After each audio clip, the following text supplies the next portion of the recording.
बाबु नानीहरू यो भाइ कोरिया पुगेपछि फेरि पुरानै रोग बल्झेको यो भिडियो हेरौँ अनि यसको फन्नी कमेन्ट पढौँ ल।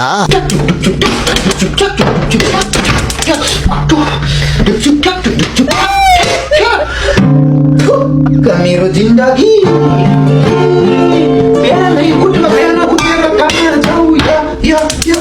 ल सुरु गरौँ। साथी न सङ्गी एक्लै रङ्गी चङ्गी भनेको यही हो।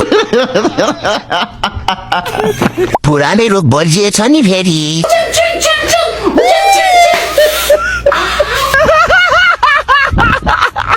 2 महिनाको छुट्टीमा त झन् जेसाले पागलले बनाए जस्तो छ। मर्ने भयो नि। हर्को साम्पाङको हावाले छोएछ।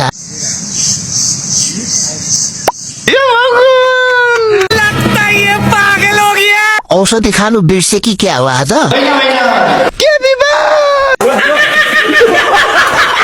भिडियो हेरेर हाँस्ने मात्रै कि सब्सक्राइब पनि गर्ने मलाई।